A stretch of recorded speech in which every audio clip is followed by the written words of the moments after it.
Bienvenue à Mille et une Culture. Dans cette émission, nous avons le plaisir de recevoir le maire de Laval, M. Marc Demers, pour parler de diversité, des relations interculturelles. On va aussi faire le point un peu sur la gestion de la COVID-19. Donc, M. Demers, qui nous a fait le plaisir de répondre à notre invitation à participer à cette émission. Bonjour, Monsieur le maire. Bonjour et merci de me recevoir, de me donner l'occasion d'informer nos citoyens.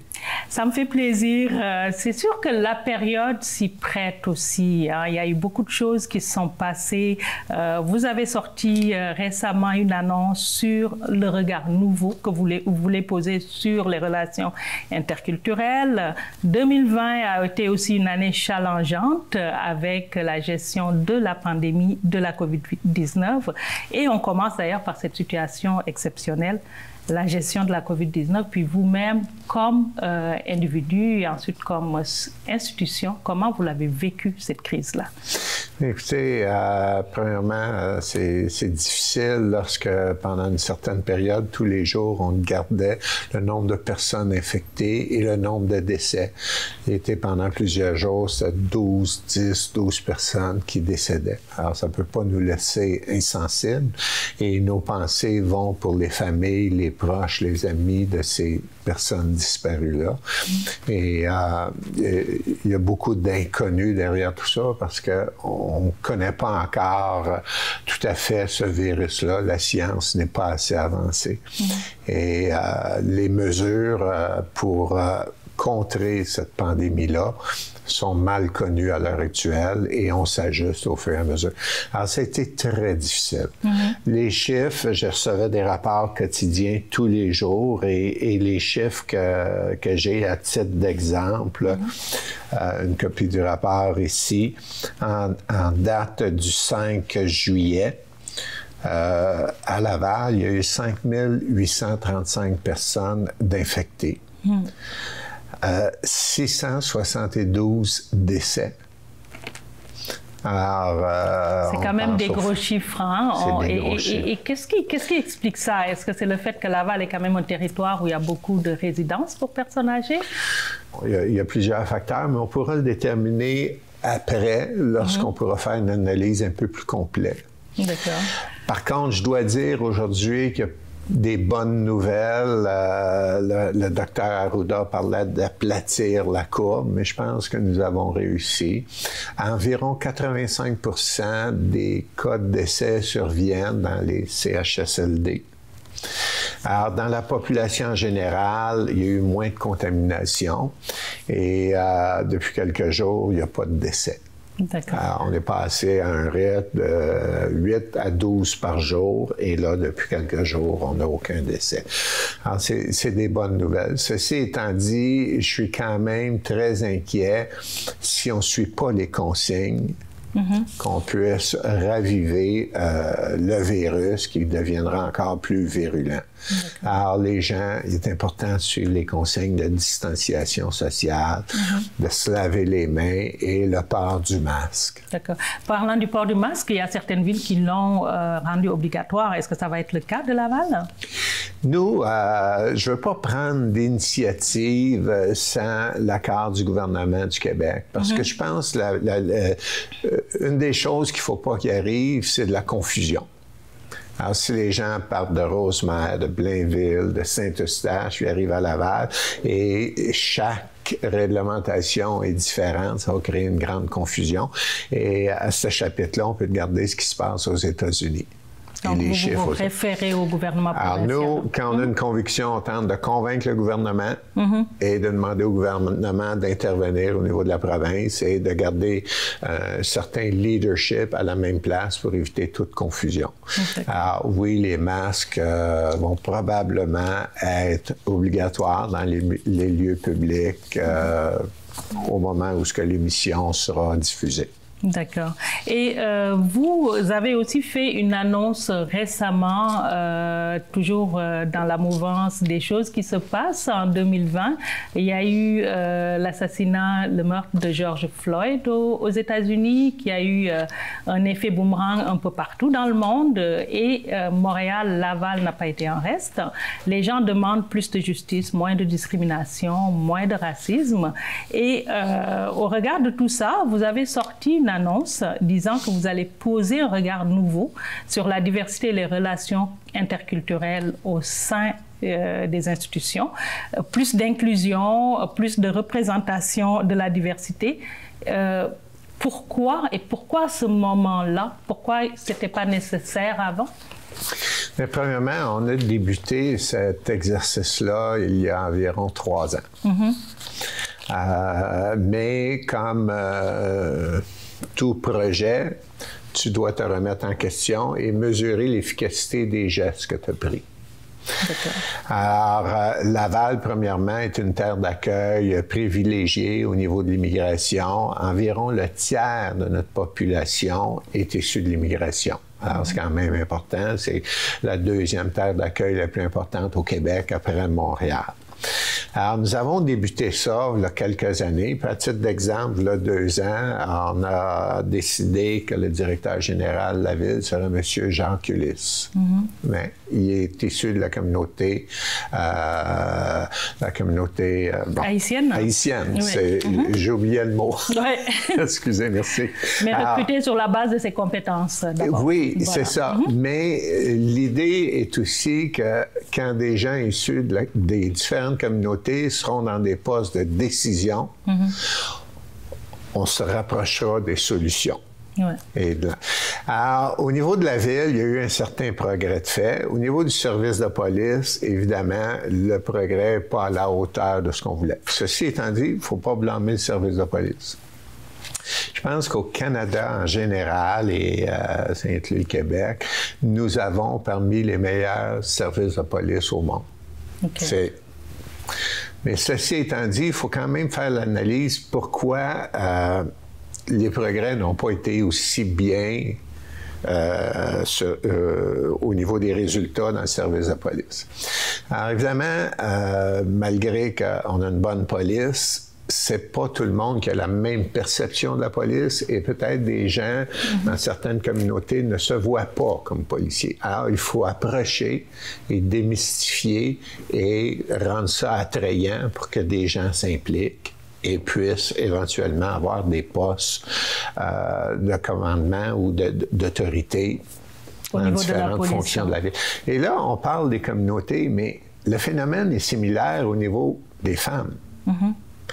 Alors, moi, je suis fier, il y a quelques mois, pour la première fois à Laval, on a donné une promotion de direction à une dame qui au sein du service de police. Alors, les gens qui sont dans des postes de décision vont pouvoir s'assurer que la transformation se fait de plus en plus. Alors, au niveau de l'ingénierie, au niveau des cols blancs, des cols bleus, on a eu une belle progression. Et les événements aux États-Unis nous ont quand même incité à dire il y a le temps de faire le point, de faire l'analyse ici. Et il y a eu aussi un incident à Laval, une vidéo qui s'est promenée. Absolument. Et dans ce cadre-là, on a dit, regarde, il faut faire le point. Et les résultats, sans blâmer qui que ce soit, ne sont pas à la hauteur de nos attentes. Alors, on va donner un autre coup de barre. Okay.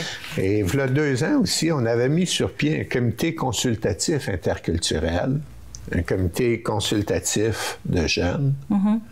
Ces instances-là existent. On va leur donner des mandats pour nous aider à atteindre nos objectifs et étudier la situation. D'accord. On va revenir aux objectifs, mais quand on parle des relations avec la police, on va sûrement pas se limiter à la représentation au niveau du corps policier, mais aussi des rapports. On parle de profilage. Vous avez évoqué l'incident qu'il y a eu à Laval, puis qui a choqué beaucoup de monde parce qu'on ne pensait pas que ça pouvait arriver à Laval. Est-ce qu'il y a quelque chose que vous vous avez fait comme maire au niveau du service de police pour passer en revue les méthodes d'interpellation, puis qu'il y ait aussi une imputabilité, que quand quelqu'un se permet des gestes comme ça qui sont contraires à l'éthique, quelque part, qu'il soit... L'imputabilité existe, peu importe les gestes. Je pense que c'est pas tellement un enjeu. Les gens, il y a le commissaire à la déontologie provinciale qui existe. On va donner un mandat additionnel à l'Ombudsman de Laval. D'accord. OK? Qui a déjà une grande liberté, qui répond directement au conseil municipal, donc qui ne répond pas nécessairement au maire, et qui est là pour protéger les citoyens. Mais là, évidemment, peu importe ton origine, tu es un citoyen, on va éclaircir ça avec eux et lui donner plus de moyens pour protéger à ce niveau-là. Mais aussi, les gestes qu'on va poser, on veut que le comité interculturel puisse faire des analyses et nous guider dans les gestes pour atteindre les résultats qu'on désire avoir. Okay. Et quels sont les résultats que vous désirez avoir? Vous avez parlé d'objectifs et de résultats. Qu'est-ce que vous voulez, en fait? Bien, premièrement, documenter d'une façon plus précise tout l'aspect du profilage racial pour être capable d'avoir d'une façon concrète si ça existe et comment ça existe et le niveau et comment contrer ça. D'accord. Alors, mon opinion personnelle, c'est que oui, il y en a. Et c'est souvent basé ou alimenté par des préjugés ou une méconnaissance l'un de l'autre ou des cultures. Alors, il faut documenter ça et trouver la façon. Si on veut le faire disparaître, il faut prendre pour acquis que ça existe. Alors, si on n'en veut pas, il faut prendre pour acquis que ça existe et de prendre les moyens pour l'enrayer. Alors, le comité interculturel aura des mandats. C'est déjà un comité qui existe avec des gens de différentes origines qui vont pouvoir nous guider le service de police. Et là, on parle du service de police, mais il y a aussi au niveau des ressources humaines. Voilà. Alors, pourquoi... Les cibles en diversité, mettons. Effectivement. Voilà. Et évidemment, le comité consultatif jeunesse, parce qu'il faut changer la perception des instances municipales, mais aussi peut-être des jeunes, puis leur vendre le principe qu'une carrière comme policier, pompier, ingénieur à la ville, avocat à la ville, col blanc, col bleu, ça peut être intéressant pour eux, leur famille et la vie qu'ils veulent s'offrir. OK. Donc, si je comprends bien, vous misez vraiment beaucoup sur l'implication des jeunes et des communautés culturelles, qu'ils viennent eux-mêmes occuper des postes de décision, qui s'impliquent comme policiers aussi, pour faire des changements. Effectivement, qui nous suggèrent les orientations, les changements, qui nous conseillent. Et c'est des instances qui existent déjà, qui sont indépendantes, qui ont une certaine autonomie. Et puisqu'ils sont déjà très bien représentés au niveau de la diversité culturelle, et c'est des instances lavalloises dans la réalité de la ville. D'accord. Mais qu'il faut mettre en avant pour que les gens puissent savoir à qui s'adresser, mettons, en cas de problème. Et comment vont être évaluées ces mesures-là? Parce que vous avez parlé de voir c'est quoi l'état du profilage, voir les cibles, parce qu'on sait que Laval n'atteint pas ses cibles en termes de recrutement, comme la plupart des municipalités québécoises. Donc, comment vous allez les évaluer, ces mesures-là? Alors, il y a une partie de la réponse qui nous sera suggérée par le comité interculturel. Moi, personnellement, c'est normalement les employés ou les instances municipales devraient représenter la communauté qu'elles desservent. Alors, j'ai des pourcentages, j'ai des cibles de population, des enjeux, et je pense que les postes de décision doit aussi être disponible pour les gens des différentes communautés et encourager les gens de différentes communautés. Je ne l'ai pas vécu, je ne peux pas dire que je connais ça, mais j'ai l'impression que de quitter sa terre natale, d'arriver dans un nouvel environnement, ça doit être quand même un défi pour dire je peux aspirer à tout ce que je veux ici, comme n'importe qui d'autre. Il y a peut-être un bout de chemin qui doit être fait là. Alors, Mais je pense que les bonnes instances pour nous conseiller, c'est le comité interculturel. D'accord. Ben, on parle des nouveaux arrivants, votre exemple tout à l'heure, mais il y a aussi les deuxièmes générations, les troisièmes générations qui sont quand même très représentées. Parce qu'on parle de 28 à 30% de la population, il y a une bonne partie qui sont des deuxièmes. Puis c'est un peu aberrant qu'ils vivent la même chose que les premières générations. Et est-ce que, dans ce cas, Monsieur le maire, c'est reconnaître quelque part qu'il y a un enjeu systémique? Je sais que les gens n'aiment pas les mots racisme, racisme systémique, discrimination systémique. Et vous vous placez où là-dedans? Moi, j'ai admis que, bon, écoutez, je n'ai pas d'études scientifiques, mais on va sortir des chiffres, on fait une étude. Mon opinion personnelle, c'est que oui, il y a une problématique là et oui, ça existe. Et je pense aussi que d'admettre que ça existe, c'est la meilleure façon si on veut l'enrayer. D'accord. Voilà. Et le premier pas, ce serait peut-être passer en revue les procédures d'interpellation de la police parce que c'est pointé par les jeunes. Ça va faire partie et effectivement, à quel moment utiliser la force, quelles sont les conditions. Puis, il y a déjà des normes là-dessus, mais il y a une certaine espace qui est le jugement des policiers. Et évidemment, ça sera remis en question, regardé, examiné avec la contribution du service de police. Je prends pour acquis que la grande majorité des gens sont de bonne foi, mais évidemment, il arrive des abus des fois et il faut les adresser. D'accord. Pour finir, Monsieur le maire, la question que tout le monde se pose sûrement, et j'espère avoir une réponse, allez-vous vous représenter en 2021? J'ai fait de la politique, c'est pas un emploi, c'est un mode de vie. Alors, la dernière fois, ce que j'avais fait avec mon épouse, un examen médical, parce que mon épouse est partie à la décision. Et s'il n'y a pas d'enjeu médical, s'il n'y a pas dans ma famille, et je devrais faire ça là, dans le courant de l'été, cet automne. À ce moment-là, il n'y aura pas de contre-indication à me présenter, mais ça sera une décision familiale après avoir pris toutes les précautions pour essayer de savoir ce que l'avenir nous réserve. Mais je pense qu'on peut dire à date, mission accomplie, quand on a pris l'engagement de mettre fin au désordre de la ville de Laval, de relancer l'image de la ville de Laval et de consulter la population. D'accord. Donc, on garde dans l'esprit que vous serez peut-être candidat en 2021. Effectivement. Merci, Monsieur le maire. Merci. On va maintenant céder la place à notre chroniqueuse culture, tendance et mode, Myriam Matondo. Myriam, on dit quoi? L'été est bien là et avec le beau temps vient la saison des cueillettes. Vous pouvez maintenant faire un tour chez vos agriculteurs du coin en toute sécurité pour y cueillir en famille ou entre amis les fruits et légumes du Québec. Renseignez-vous tout de même avant de vous déplacer pour connaître les horaires et les mesures mises en place afin d'éviter la propagation du virus. Consultez également leur page Facebook, elles sont souvent très complètes et riches en informations. Certaines fermes n'organisent pas d'autocueillette mais ont déjà ouvert leur kiosque de légumes, de fruits et légumes. Par exemple, la ferme Turcot et Fils ou la ferme Soriol par exemple.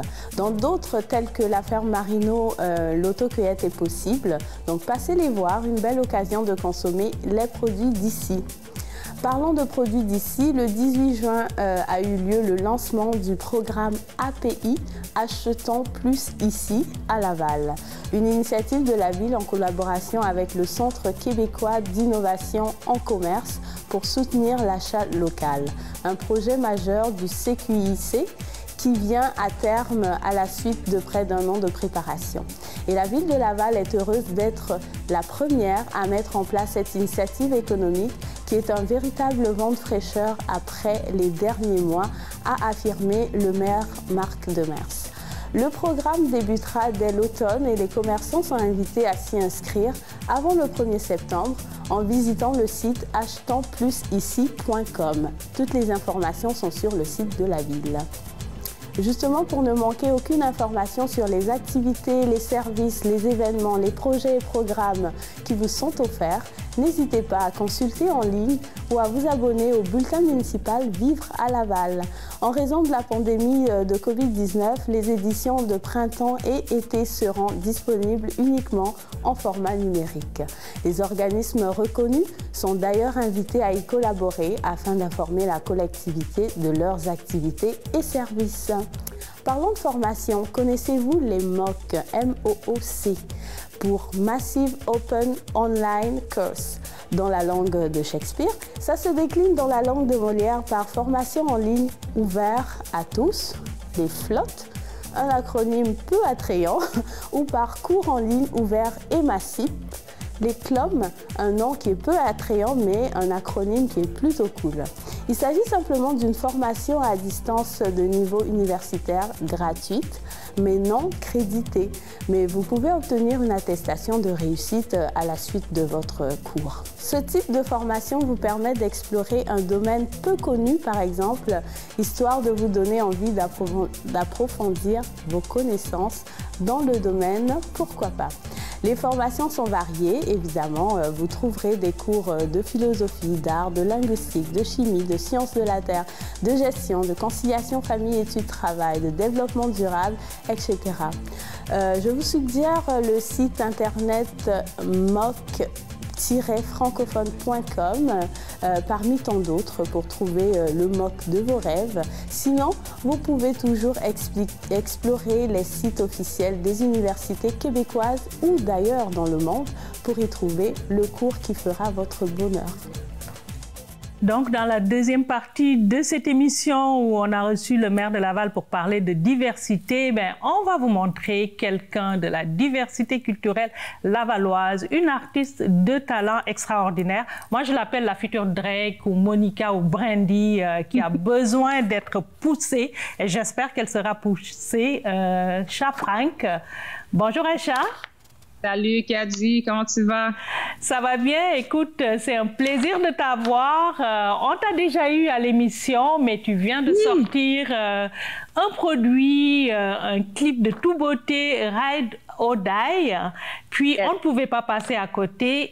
Aisha, qu'est-ce qui s'est passé depuis la dernière fois qu'on t'a vu et qui a abouti à ce beau projet-là? Oh my God!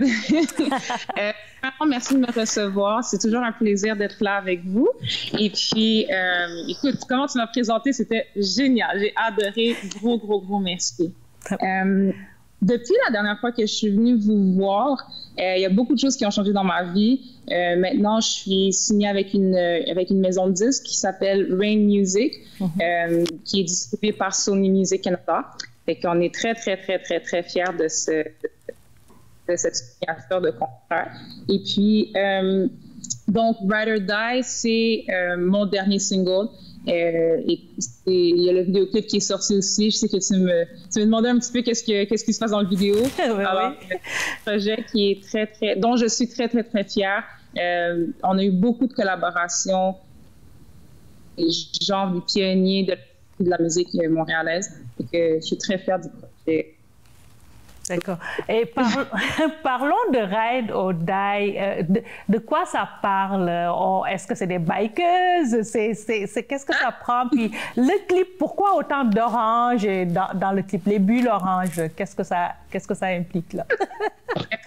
Donc ça, on parle d'abord la chanson Ride or Die, ça parle un peu. En fait, ça parle d'amour passionnel, amour intense, mais qui passe rapidement. Donc c'est comme une histoire la Roméo et Juliette, mais des temps modernes. D'accord.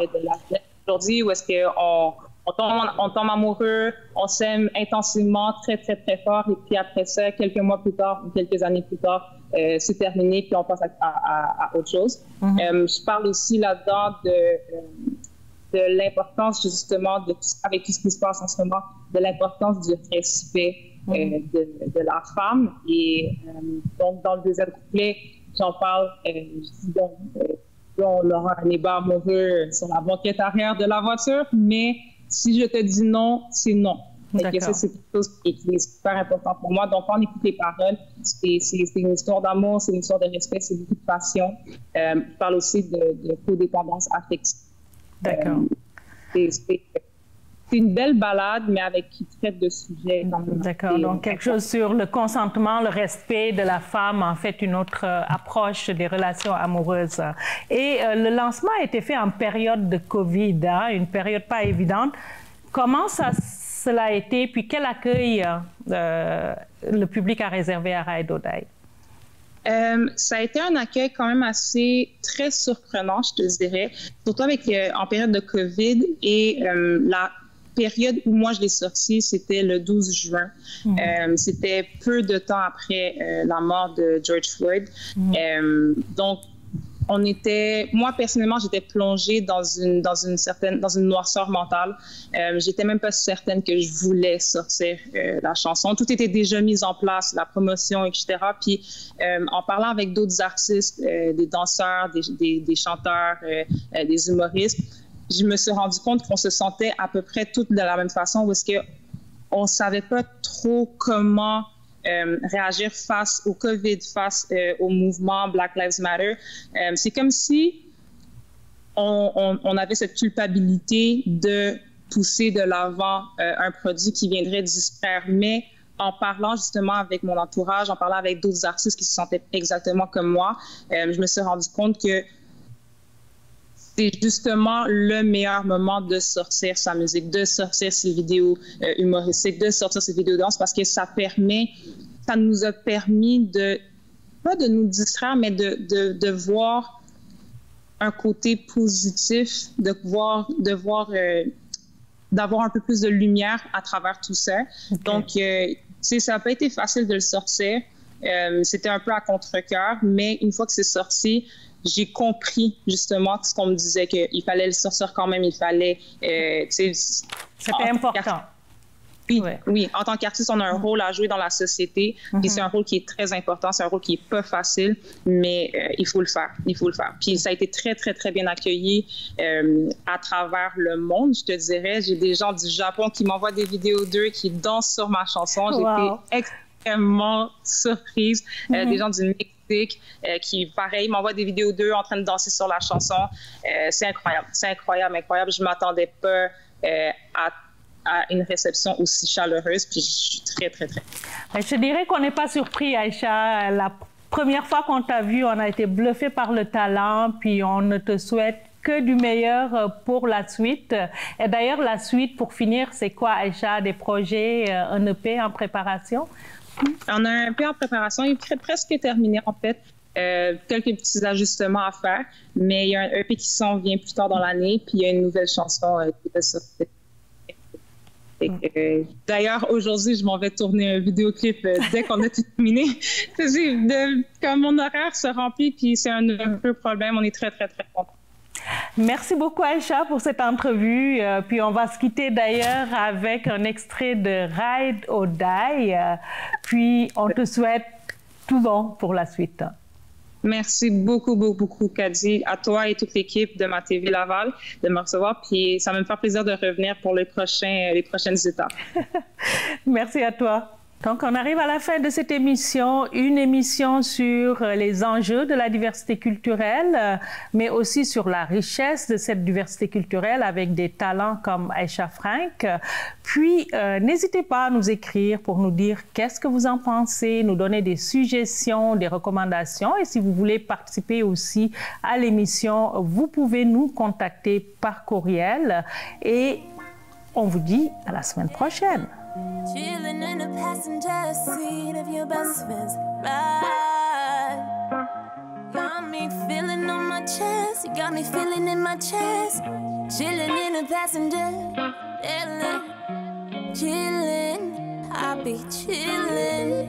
'Cause no one loves me like you do. Chilling in the passenger seat of your best friend's ride.